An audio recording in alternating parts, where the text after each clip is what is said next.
The storm came down like judgment. By nightfall, the plains had vanished beneath a roaring white sky, the wind screaming across the Montana frontier like it had something to prove. Fences disappeared, trails vanished. Even the stars refused to shine. Cole pulled his coat as his horse pushed forward, each step a fight against the deepening snow. He shouldn't have stayed so late in town, but he always stayed longer than he needed to, long enough to remind himself why he preferred the silence of his ranch over the noise of people. Out here, the world made more sense. Until tonight. His horse suddenly slowed, ears twitching uneasy. Cole frowned, scanning the storm-blurred land ahead. At first, he saw nothing but shifting white shadows, then something unnatural. A shape, half buried near the broken fence line that marked Thomas' property. Cole's jaw tightened. No one in their right mind would be out here in this storm.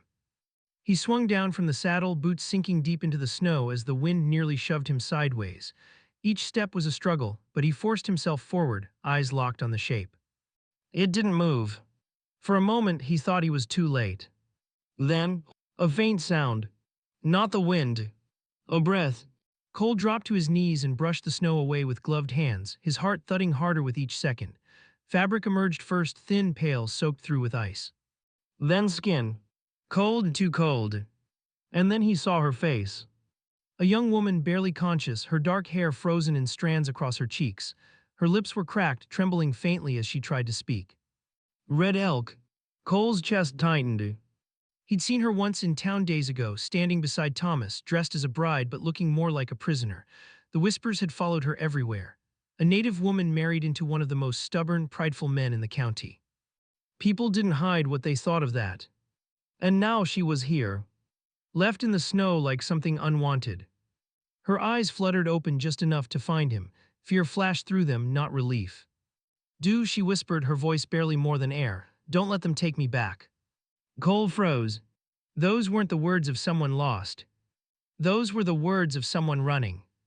The wind howled louder as if urging him to leave, to mind his own business like he always had. This wasn't his fight, this was Smeth's, and was not a man anyone crossed lightly. Taking her meant trouble. Real trouble. The kind that followed you into town, into your land, into your life. Cole looked down at her again. Her breathing was shallow now, weak. Too weak. If he left her, she wouldn't last the night. Maybe not even the next few minutes. His jaw tightened, the decision clawing at him. He'd spent years building a life where no one depended on him. No expectations, no attachments, no risks. This would change that. This would change everything. The storm roared again and her body went still in his arms. That was enough. Damn it, he muttered under his breath. Cole shrugged off his heavy coat and wrapped it tightly around her, pulling her close as he stood. She felt weightless, like the storm had already begun to take her. But not yet. Not tonight. He carried her back through the snow, each step heavier than the last, the wind fighting him like it didn't want him to win. His horse shifted nervously as he approached, but held steady as Cole carefully lifted her up and mounted behind her, securing her against him. "Hold on," he murmured, though he wasn't sure she could hear. Then he turned toward home. The ride back was slow, brutal. More than once he thought they might not make it. The trail was gone, swallowed whole by the storm, and the cold bit through even his thickest layers. But he didn't stop. Not once. Because every time her breathing faltered, every time her body sagged against him, he pushed harder. By the time the cabin finally came into view, a faint shadow against the white void, Cole's hands were numb, his body aching, his breath ragged. But he didn't care. He kicked the door open and carried her inside, slamming it shut against the storm as warmth from the dying fire wrapped around them both.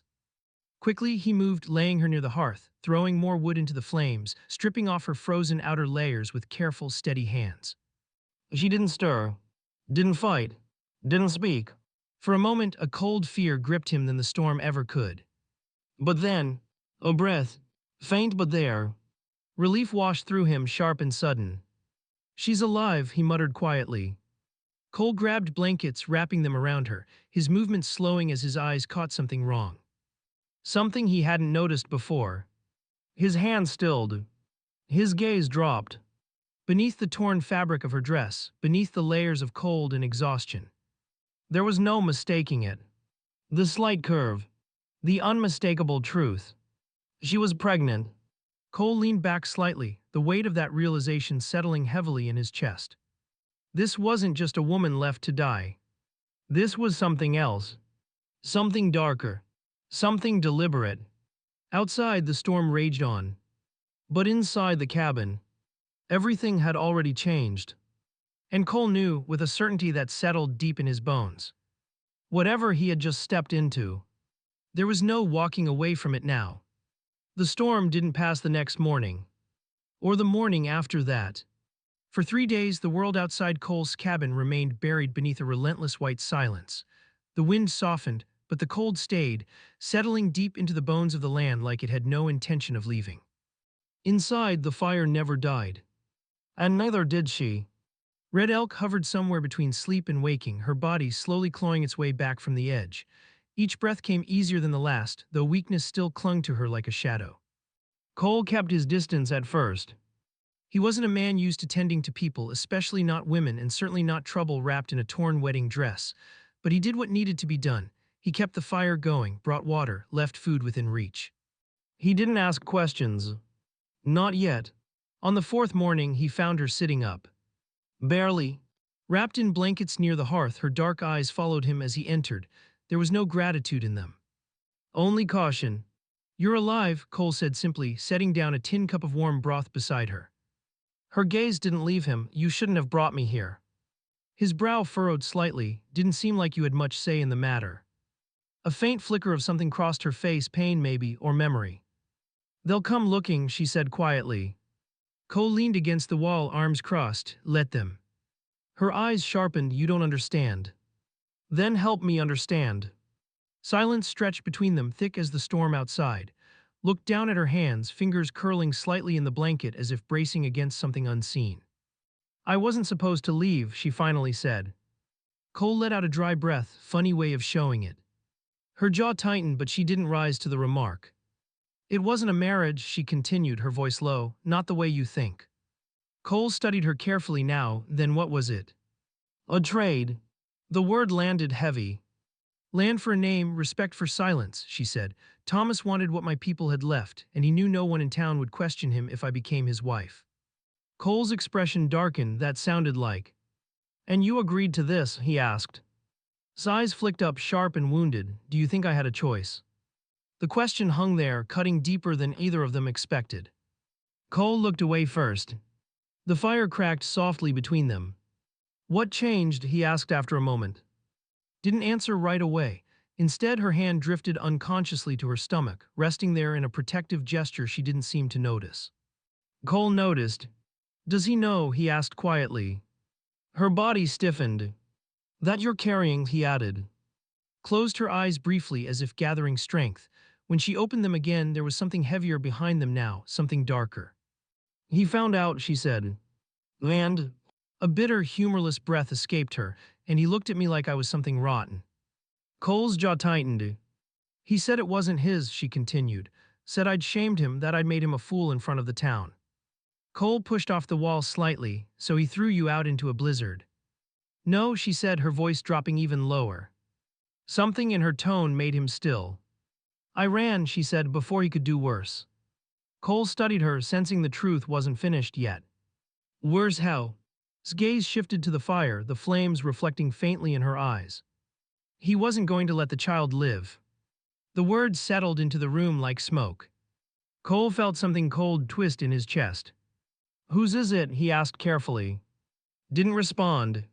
Not at first. Her silence said enough, but something told him there was more. "I need to know what I'm dealing with," Cole added, his tone firmer now. Her eyes lifted to meet his. And for the first time, he saw fear that had nothing to do with the storm. "He was a good man," she said softly, "better than most." Cole waited. "They hunted him," she continued. "Said he crossed a line he wasn't supposed to, but he didn't run." Her voice trembled now, not with weakness, but with something deeper. "He stayed," she said, "to make sure I got away." The pieces fell into place. "And the child," Cole murmured. Nodded faintly. "Is his." Silence followed. Not uncomfortable, but heavy. "Real?" Cole exhaled slowly, running a hand through his hair. "So marries you, finds out the truth, and decides to erase the problem." "Yes." "And you ran before he could." "Yes." Cole let out a low breath. That explains a lot. It doesn't change anything, she said quickly. If they find me here, if he finds me, he won't stop. Cole looked at her, something shifting behind his usually guarded eyes. He'll have to go through me first. The words came out before he could stop them. Blinked, surprised. You don't owe me anything, she said. Didn't say I did. Then why? A sharp sound cut her off. Both of them froze. A distant crack, muffled by the snow but unmistakable. A gunshot. Cole's head snapped toward the door. Then, another. Closer this time. His face went pale. They're here, she whispered. Outside, through the howling wind, voices began to rise, faint but growing clearer. Men. More than one. Cole moved instantly, grabbing his rifle from beside the door, his body shifting into something hard, steady, unyielding. Struggled to her feet despite her weakness, fear tightening every movement. They won't leave without me, she said. Cole checked the chamber, his expression dark and certain. Then they picked the wrong place to come looking. The voices grew louder. Boots crunching in the snow. A figure passed by the frost-covered window. Then another. And then, a heavy fist slammed against the cabin door. Cole, a voice shouted through the storm. Thomas, I know she's in there. The cabin fell into a tense, suffocating silence. Cole lifted the rifle slightly, his jaw set. Outside, the wind howled like it was warning them all. But inside, the storm was just beginning. The pounding on the door came again, harder this time. Cold, Thomas's voice cut through the storm like a blade. You don't want to make this worse than it already is. Inside the cabin, the fire crackled low, the only warmth in a moment that had turned ice cold. Cole stood still, rifle steady in his hands, his eyes fixed on the door. Behind him, struggled to stay upright, one hand gripping the edge of the table, the other protectively resting over her stomach. They won't stop, she whispered. You don't know what he's like. Cole didn't turn around. I know enough. Another slam shook the door. Last chance, barked. Hand her over and we walk away. Cole let out a slow breath, then finally spoke low, firm. You know, silence followed. The kind of silence that comes just before something breaks. Then, a gunshot exploded through the wood. The door splintered inward as a bullet tore through the upper panel. Gasped, stumbling back as Cole moved fast, grabbing her arm and pulling her down behind the heavy oak table. Stay low, he ordered. More shots followed, loud, reckless, meant to intimidate. But Cole didn't fire back. Not yet. He waited. Measured. Listening. Creaked on the porch, snow shifted. A second voice muttered something, one of his men. 3 of them. Maybe more. Cole's grip tightened on the rifle. This wasn't just about protecting her anymore. This was about drawing a line. The door shuddered again under another hit, but this time it didn't break. Cole rose slightly, positioning himself by the wall beside the entrance. He called out, his voice cutting through the noise. Call them off. A pause, then laughed, a cold, humorless sound. You think you've got any say left, he replied. That woman belongs to me. Cole's eyes darkened. No, he said louder now, she doesn't. The words hung heavy in the air. Outside, something shifted. You're making a mistake, warned. Cole stepped forward just enough to be seen through the cracked opening in the door, rifle still in hand. Maybe, he said, but it won't be the first time.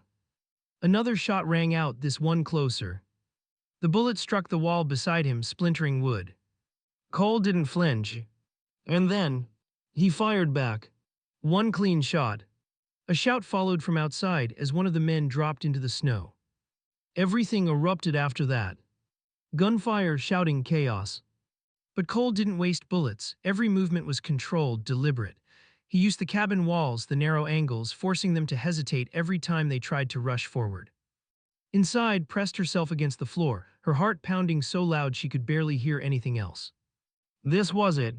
There was no running anymore. No hiding. The past had found her, and this time it brought death with it. Another shot cracked through the air. Then, a voice cut across the chaos. Enough. It was. It was Sheriff Boone. The gunfire slowed, then stopped. Approached firm, authoritative. What in God's name is going on here? Boone demanded. Cole stepped forward, lowering his rifle slightly but not completely. Ask him, he said, nodding toward.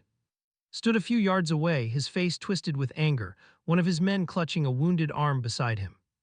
He's harboring my wife, snapped, and interfering in my business. Boone's eyes narrowed. Your wife. That's right. And shooting up his home is how you plan to settle that. Hesitated just for a second. It was enough. Before anyone could speak again, the cabin door creaked open behind Cole.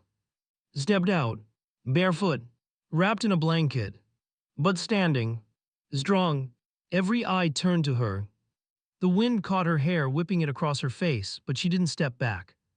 Didn't hide. She's not your wife, she said, her voice steady despite everything. Scoffed, you don't get to decide that.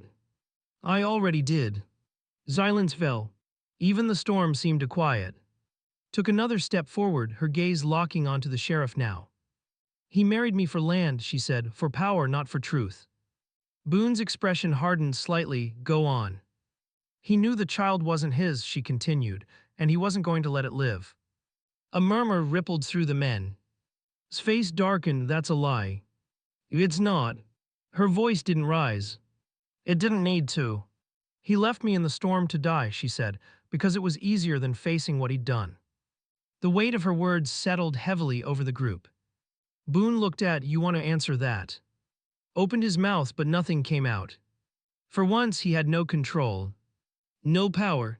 Just truth. And it was enough. Boone straightened, that's all I need. His head snapped up, you can't be serious. I am, Boone cut him off, you'll answer for this. The shift was instant. Two of Boone's deputies moved forward, grabbing before he could react. He struggled, cursed, but it was over. Just like that. The storm hadn't taken her. And neither would he. Weeks later, the snow began to melt. The land softened, the air warmed, life returned. And so did something else. Bees remained at the ranch, not as someone hiding, but as someone rebuilding. Cole didn't ask her to stay. And she didn't ask for permission. It just happened. He fixed the fence where he first found her. She planted near the cabin. They spoke more now. Sometimes about the past. Mostly about what came next. When the child was born, the world felt different. Quieter. Stronger. Cole stood just outside the door at first, unsure where he belonged in it all. Until he heard the cry. Small. Fierce. Alive. And something in his chest shifted. Not sudden. Not overwhelming. Just steady. Certain. He stepped inside. Looked up at him, tired but smiling. Not the guarded smile from before. Something real. Something earned. He didn't say much. He never did. But when he stepped closer, when he looked down at the child, he didn't see someone else's past. He saw a future. Which city are you watching our channel from? Please leave a comment and don't forget to subscribe to our channel.